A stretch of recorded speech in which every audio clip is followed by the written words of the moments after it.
Hey guys, and welcome to Castle's Corner. I am Coach Castle, and today we're going to be talking all about your spine. Hopefully you have one, a healthy one.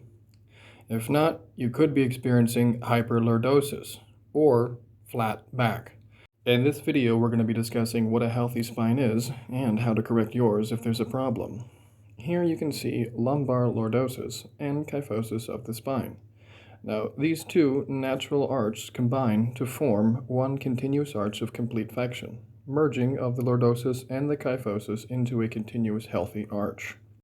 Here you can see when in the fully flexed position, the lumbar lordosis flattens until only a slight flexion remains. In the lower vertebrae, or the lower back vertebrae, which are fused together, this is the area of the body which is most susceptible to damage from cumulative lobes. Now, a large portion of the range of movement in the lumbar vertebrae is focused on the vertebrae L4, L5, and S1, and they are therefore usually the first to be injured from cumulative everyday loads or spinal compression. Now let's take a look at how the spine operates when it is a normal, healthy, functioning, fully flexing spine.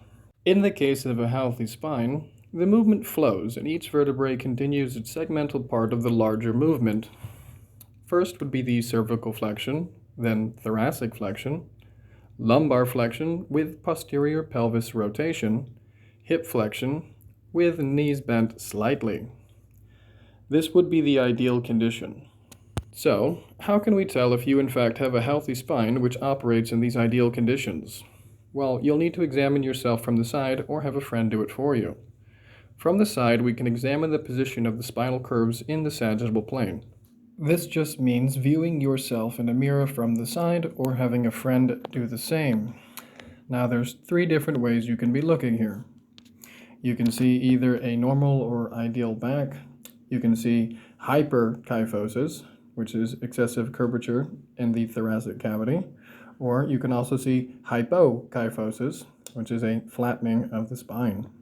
Now, when viewing yourself from the side, if you in fact are experiencing hyperkyphosis, it will be obvious as you have difficulty straightening your back, and in most cases of this structural deformity, you will have difficulty in concealing the kyphosis because you're going to have difficulty in lifting your chin, your shoulders, and straightening your back. You'll compensate by raising your scapula and tilting your pelvis anteriorly. Still not sure if you're experiencing hyperkyphosis? Well, there's also a very simple arm raise test.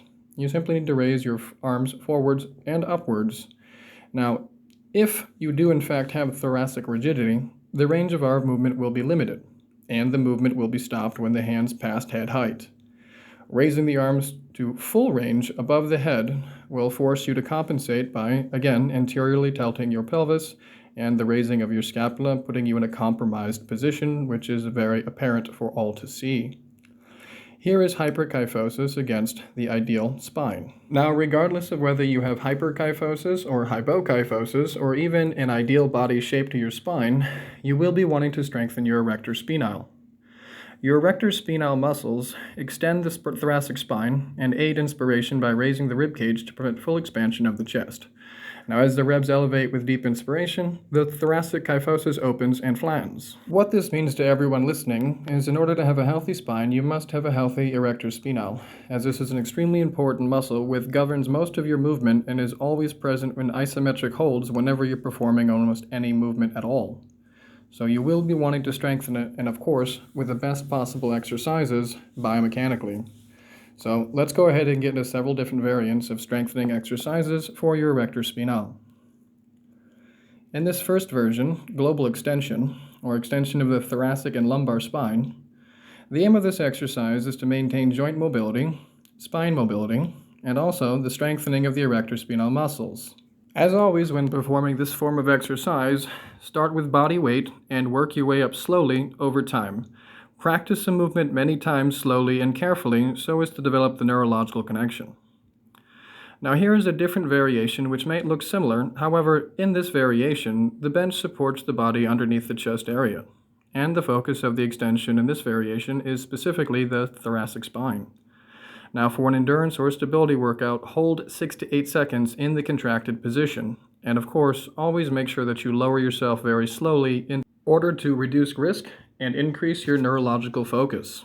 Now, here you can see what happens during the movement as the middle trapezius draws the scapula down and close to the chest cavity. This is also very important for your spinal health, as your middle trapezius and upper trapezius are critical to maintaining proper lumbar lordosis.